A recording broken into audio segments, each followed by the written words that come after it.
माननीय शिंदे साहेबांचा मी मनपूर्वक आभार व्यक्त करती है। और इसके बाद मैं आमंत्रित करती हूं भारत को आत्मनिर्भर और विकसित बनाने का जिनका अथक प्रयास है, करोड़ों हिंदुस्तानी नागरिकों के दिल की और मन की बात जो जानते हैं, पूरे विश्व में जिनके नाम का डंका है, दुनिया के सबसे बड़े लोकतंत्र के सबसे लोकप्रिय प्रधानमंत्री आदरणीय नरेंद्र मोदी जी, जोरदार तालियों के साथ हम फिर से स्वागत करते हैं। मैं सम्माननीय मोदी साहब को अनुरोध करती हूं इस विराट और ऐतिहासिक सभा को संबोधित करें। भारत माता की, भारत माता की, माता की जय भवानी, जय भवानी। करवीर निवासिनी आई महालक्ष्मीच्या, आई अंबाबाईच्या चरणी त्रिवार वंदन करतो।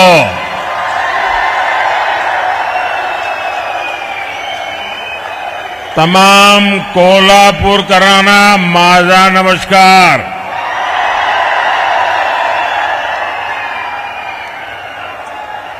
ये धरती छत्रपति शिवाजी महाराज,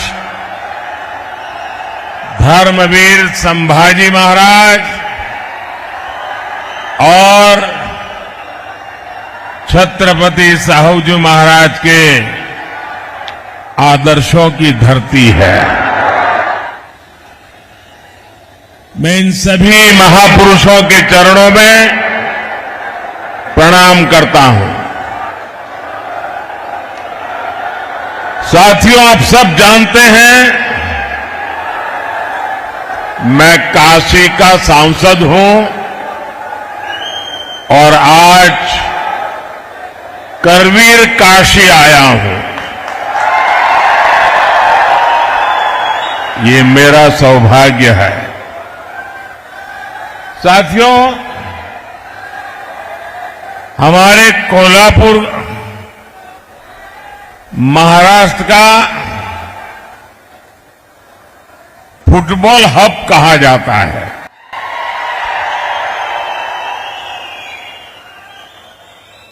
फुटबॉल यहां के युवाओं में बहुत पॉपुलर है और आपको अगर फुटबॉल की भाषा में मैं बताऊं तो कल दूसरे चरण का मतदान पूरा होने के बाद बीजेपी और एनडीए 2-0 से आगे चल रहे हैं।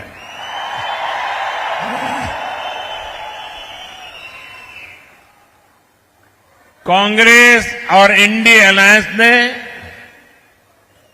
देश विरोधी और नफरत की राजनीति के 2 सेल्फ गोल कर लिए हैं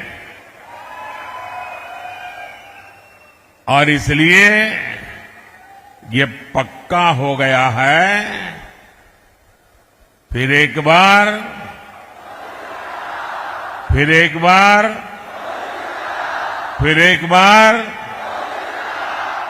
अच्छा, जरा एक और नारा बुलवाना चाहता हूं आज कोल्हापुर की धरती पर। आप बोलेंगे?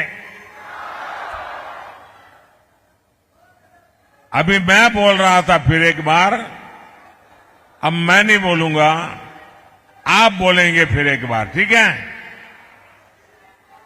गरीबों की सरकार, गरीबों की सरकार, एससी, एसटी, ओबीसी की सरकार, विकास को समर्पित सरकार, युवा को अवसर देने वाली सरकार, महिलाओं को सुविधा देने वाली सरकार।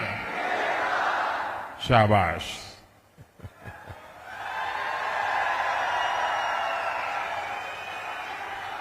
भाई और बहनों,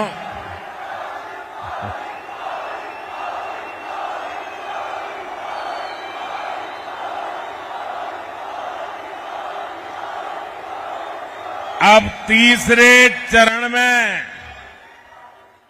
बॉल कैरियर की जिम्मेदारी कोल्हापुर वासियों के पास आने वाली है। मुझे विश्वास है आप ऐसा गोल दागेंगे, ऐसा गोल दागेंगे कि आगे के सारे राउंड भी इंडिया अलायंस वाले चारों खाने चित रहेंगे।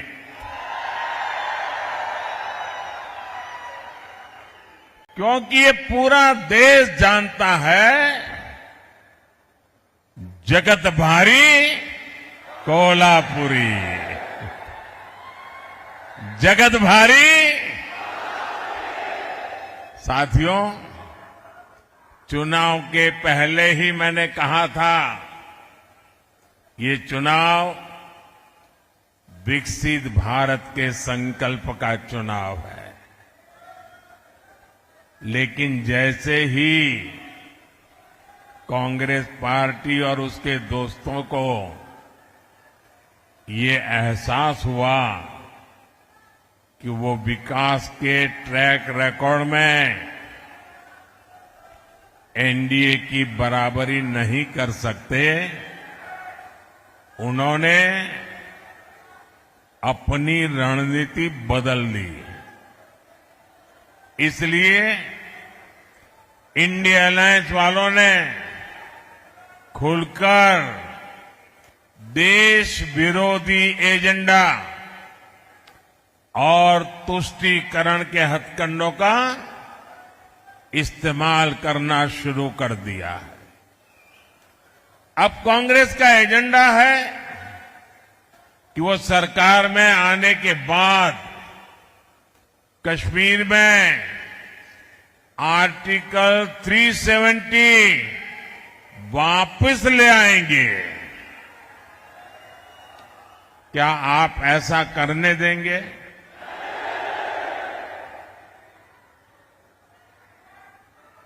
अब किसी में हिम्मत है कि मोदी के इस कदम को पीछे हटा सके? ये लोग कह रहे हैं कि इनकी सरकार बनी तो ये लोग सीएए कानून रद्द कर देंगे। क्या ये देश उनको करने देगा? और अगर करने जाएंगे तो उनकी हालत क्या होगी, उनको पता है क्या? अब आप मुझे बताइए, जिन लोगों के 3 अंकों में लोकसभा सीट जीतने के लाले पड़े हो, क्या ये इंडिया अलायंस वाले सरकार के दरवाजे तक भी पहुंच सकते हैं क्या? और उनका तो हाल ये है जी, वो ऐसी फॉर्मूला बना रहे, 1 साल 1 पीएम, ये फॉर्मूला निकालने में लगे हैं। अगर 5 साल मौका मिले तो 5 प्रधानमंत्री। अब इनको इसकी आदत हो गई। कर्नाटका में भी अभी सरकार बनी, उनकी पार्टी, उनका विजय। फॉर्मूला क्या? 2.5 साल 1 मुख्यमंत्री, 2.5 साल के बाद जो डेप्यूटी सीएम है वो मुख्यमंत्री। ये खेल खेल रहे। इन्होंने छत्तीसगढ़ में फॉर्मूला बनाई थी, 2.5 साल 1 मुख्यमंत्री, दूसरे 2.5 साल दूसरा मुख्यमंत्री। उन्होंने राजस्थान में फॉर्मूला बनाई थी, 1-2.5 साल 1 मुख्यमंत्री, दूसरे 2.5 साल। और हुआ क्या? ये फॉर्मूला निकालने वाले लोग 5 साल में 5 प्रधानमंत्री देश पर थोपने के सपने देखने वालों को ये देश कभी भी सहन करने वाला नहीं है। और इसलिए ये लोग देश पर गुस्सा उतार रहे हैं। कर्नाटका और तमिलनाडु में कांग्रेस और एनडीए अलायंस के लोग क्या भाषण कर रहे हैं? दक्षिण भारत को तोड़कर अलग देश बनाने की मांग कर रहे हैं। आप मुझे बताइए, अहद पेशावर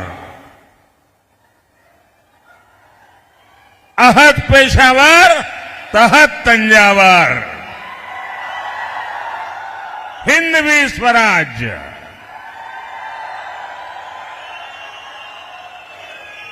ये घोषणा जिस धरती पर हुई, छत्रपति शिवाजी महाराज की धरती, क्या कभी भी कांग्रेस के ऐसे एजेंडे को स्वीकार करेगी क्या? इन्हें जवाब मिलना चाहिए। मिलेगा कि नहीं मिलेगा? तगड़ा जवाब मिलेगा। साथियों, अयोध्या में राम मंदिर का 500 साल पुराना सपना पूरा हुआ।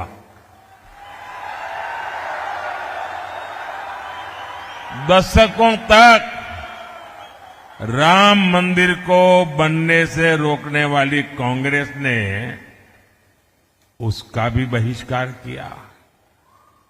और ये कांग्रेस कितनी अधपतन में गई है। ये राम मंदिर के जो ट्रस्टी है ना, ये अच्छे लोग हैं, तो कांग्रेस के सारे पाप माफ कर दिए और घर जाकर के निमंत्रण दिया कि नहीं भाई चलो, जो हो गया आओ। उन्होंने उस निमंत्रण को ठुकरा दिया। क्या कोई कभी प्रभु राम के दरबार में जाने का निमंत्रण ठुकरा सकता है क्या? ऐसे लोगों पे भरोसा कर सकते हैं क्या? अरे कांग्रेस वाले, जरा आईने में चेहरा देखो। वो अयोध्या के अंसारी, अयोध्या का वो अंसारी परिवार जो जिंदगी भर राम मंदिर के विरुद्ध अदालत में केस लड़ता रहा। उसके पिताजी भी लड़ते रहे, वो भी गुजर गए, वो भी लड़ता रहा। लेकिन जब न्यायालय ने कहा कि भाई ये राम मंदिर है, तो वो अंसारी खुद प्रभु राम के प्राण प्रतिष्ठा के कार्यक्रम में आकर के वहां मौजूद रहे। जिंदगी भर लड़ाई लड़ी, लेकिन फिर राम के शरण आए और ये राम का निमंत्रण ठुकरा दिया। जो राम को ठुकराएगा उसको आप क्या करोगे?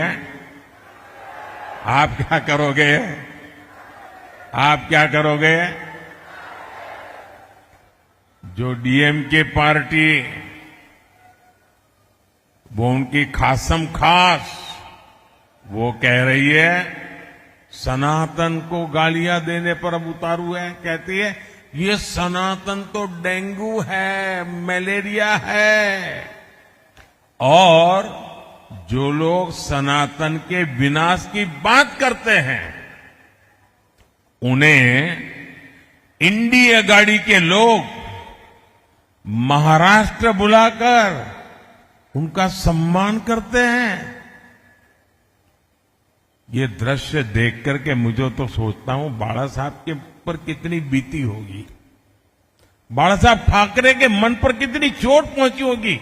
ऐसे लोग हैं ये। इतना ही नहीं, इंडी अगाड़ी वोट बैंक की राजनीति में इतना गिर गया है कि शिवाजी महाराज की धरती पर ये औरंगजेब को मानने वालों से जाकर के मिल गए हैं। नकली शिवसेना इन सब एजेंडों में इन लोगों के साथ कंधे से कंधा मिलाकर चल रही है।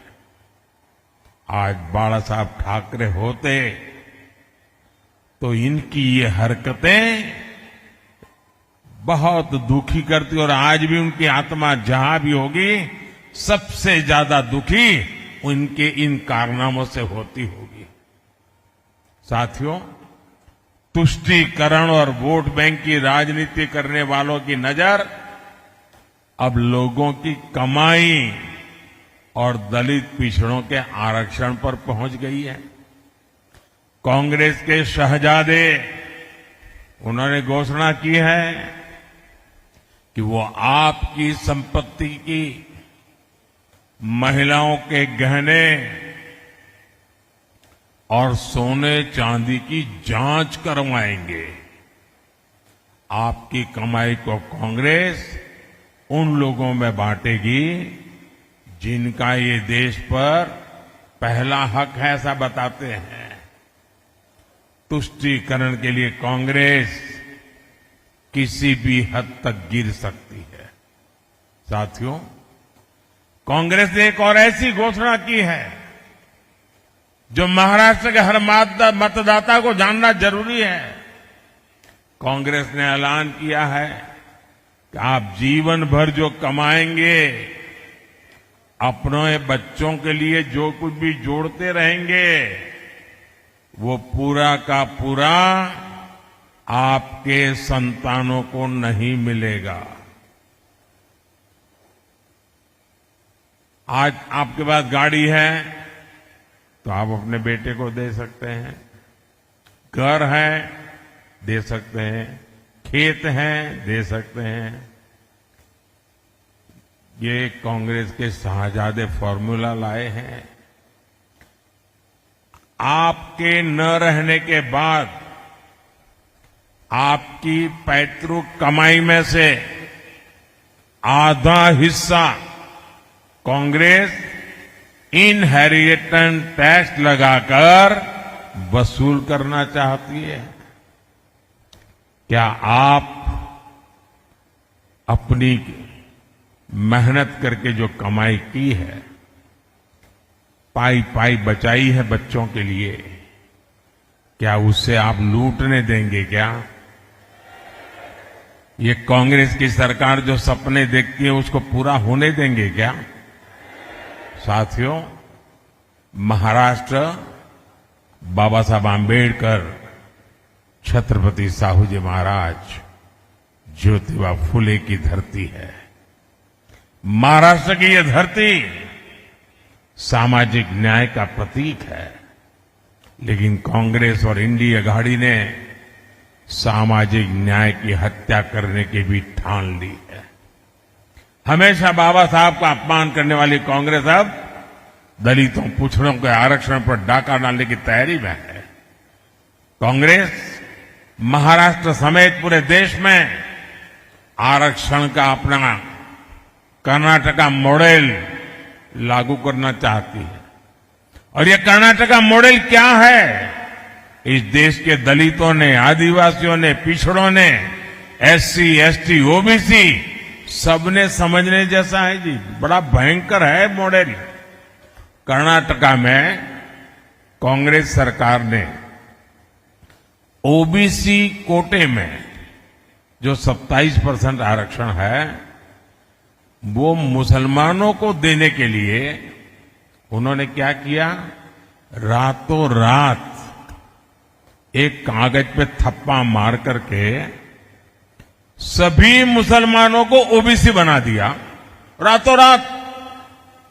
और इसके कारण वो ओबीसी का जो कोटा था उसके हकदार बन गए, और जो ओबीसी को मिलता था वो पूरा का पूरा उन्होंने लूट लिया। भाइयों, अब ये फॉर्मूला ये पूरे देश में लागू करना चाहते हैं। आप करने देंगे क्या?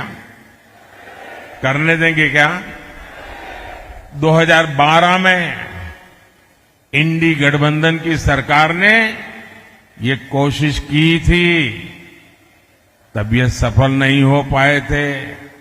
इसलिए अब कांग्रेस संविधान बदलकर दलित पिछड़ों का आरक्षण धर्म के नाम पर बांटना चाहती है। ओबीसी के आरक्षण पर यह डाका क्या कभी कोई बर्दाश्त कर सकता है क्या? आप बर्दाश्त कर सकते हैं क्या? आप स्वीकार कर सकते हैं क्या? जिन लोगों ने कर्नाटका में पिछड़ों का आरक्षण छीना है, उन्हें देश में एक इंच भी सफलता नहीं मिलनी चाहिए, अवसर नहीं मिलना चाहिए। साथियों, कांग्रेस और इंडिया अघाड़ी का एक ही एजेंडा है, सरकार बनाओ, नोट कमाओ। लेकिन हमने इन 10 वर्षों में समस्याओं के स्थायी समाधान के लिए काम किया। एनडीए ने युवाओं और महिलाओं को केंद्र में रखकर काम किया। एनडीए ने आत्मनिर्भर भारत अभियान चलाया ताकि देश में उद्योग बढ़े। एनडीए ने स्टार्टअप इंडिया अभियान शुरू किया ताकि युवाओं को ज्यादा अवसर मिले। आज स्टार्टअप्स के मामले में भारत दुनिया में तीसरा सबसे बड़ा देश है। आज दुनिया में दूसरे नंबर पर सबसे ज्यादा मोबाइल फोन बनाने वाला भारत है। यानी जिस युवा को कांग्रेस ने नौकरी और रोजगार के लिए तरसा दिया था, भारत का वो युवा अब दुनिया की अर्थव्यवस्था को दिशा दे रहा है। अगले कार्यकाल में भाजपा एनडीए युवाओं को और ज्यादा अवसर देने के लिए प्रतिबद्ध है। इसलिए भाजपा ने घोषणा की है कि मुद्रा योजना के तहत अब 10 लाख के बजाय 20 लाख रुपए का लोन दिया जाएगा, बिना गारंटी दिया जाएगा। अगले 5 साल में हमारी सरकार इंफ्रास्ट्रक्चर पर रिकॉर्ड निवेश करेगी। इससे भी युवाओं के लिए रोजगार के नए अवसर बनेंगे। साथियों, विकास में महिलाओं की भागीदारी विकसित हो और विकसित भारत की एक गारंटी है। इसलिए महिलाओं के लिए अवसर, उनकी सुरक्षा, ये मोदी की गारंटी है। पहले जिन सेक्टर्स में महिलाओं के काम करने की पाबंदी थी, मोदी ने उस पाबंदी को खत्म कर दिया।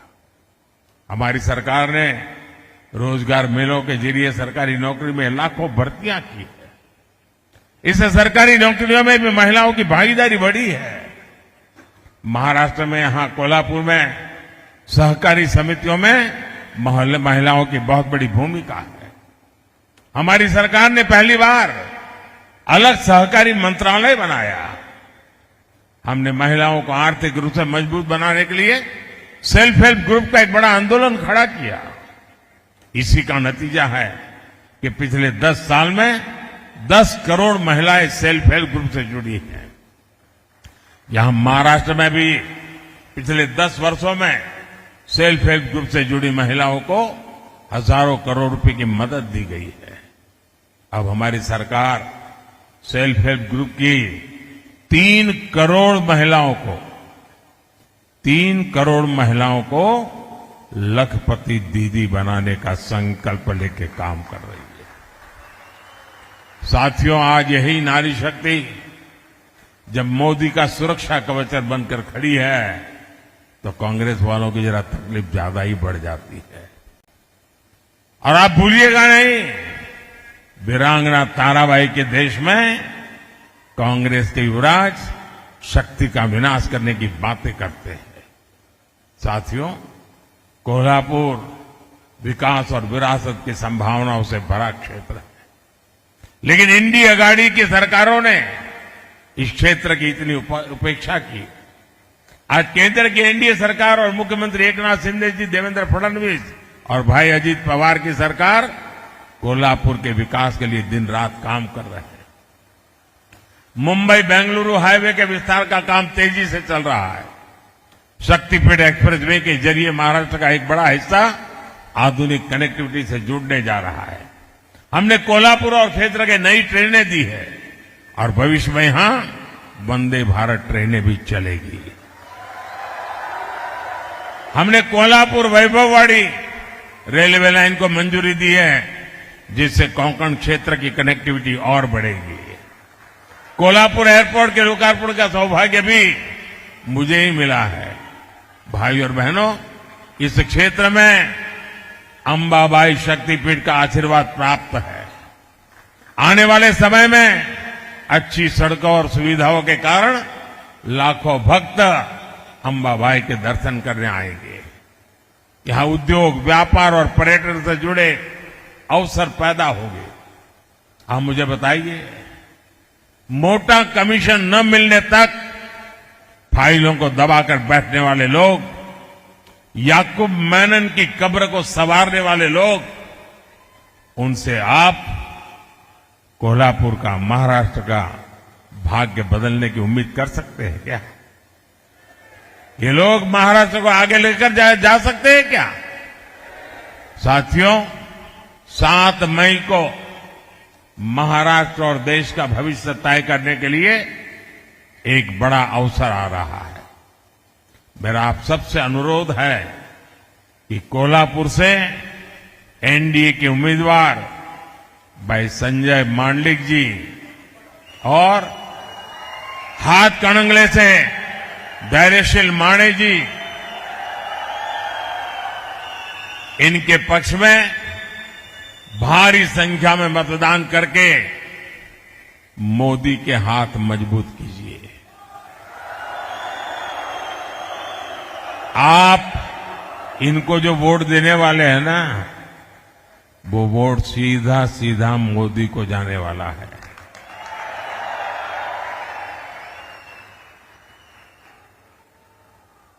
लेकिन गर्मी बहुत है, कहीं कहीं शादियां भी है, फिर भी मतदान ज्यादा होगा ना? आप घर घर जाएंगे, मतदाताओं को जगाएंगे, आप पोलिंग बूथ जीतेंगे, मतदान के पुराने सारे रिकॉर्ड तोड़ेंगे, पक्का? अच्छा, मेरा एक काम करेंगे, ये मेरा पर्सनल काम है, करेंगे? जरा हाथ ऊपर करके बताइए, करेंगे? करेंगे? मेरा एक काम करना,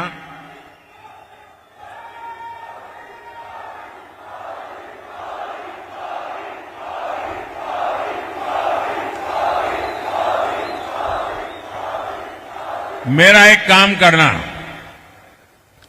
यहां से जाने के बाद आसपास पड़ोस में, गांव में, मोहल्ले में जिन जिन लोगों को मिलना हो जाए, नहीं होता है तो जाकर के मिलिए, मेरी तरफ से मिलिए, और हर एक को कहना कि अपने मोदी जी कोल्हापुर आए थे और मोदी जी ने आपको प्रणाम भेजा है। घर घर मेरा प्रणाम पहुंचा देंगे। आप जब हर परिवार में मेरा प्रणाम पहुंचा देंगे ना, तो हर घर के लोग मुझे आशीर्वाद देंगे, और हर परिवार से जब मुझे आशीर्वाद मिलेगा तो मेरी ऊर्जा अनेक गुना बढ़ जाएगी, और वो ऊर्जा आपके लिए काम आएगी, क्योंकि आपका सपना, यही मेरा संकल्प है। मेरा पल पल आपके नाम है,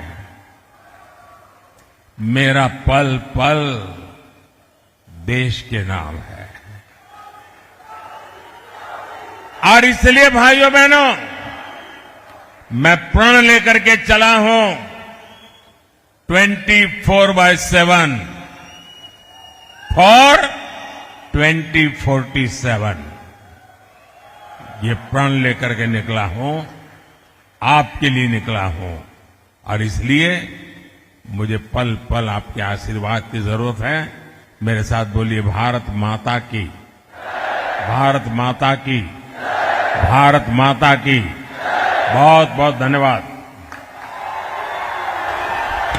आधुनिक आत्मनिर्भर भारत के कणखर नेतृत्व, जिनका एक एक कदम हमारे मन में आशा की नई किरण लाया है, जिनका हर एक शब्द विकास विजय की संकल्पना को साकार करने वाला है, आदरणीय प्रधानमंत्री जी का मैं आभार व्यक्त करते हुए इस कार्यक्रम के आभार प्रदर्शन के लिए आमंत्रित करती हूं भारतीय जनता पार्टी के जिला अध्यक्ष सम्मानीय श्री विजय जी जाधव जी को। सम्मानीय प्रधानमंत्री, आप सबसे मिलने आए हैं। फिर से एक बार कहेंगे, फिर से एक बार, अब की बार, फिर से एक बार, अब की बार जय श्री राम, भारत माता की, भारत माता की। और मैं आभार प्रदर्शन के लिए आमंत्रित करती हूं जिला भारतीय जनता पार्टी के। आमची व्हिडिओ बातमी आवडल्यास लाईक, शेअर आणि समांतर चॅनलला सबस्क्राईब करायला विसरू नका।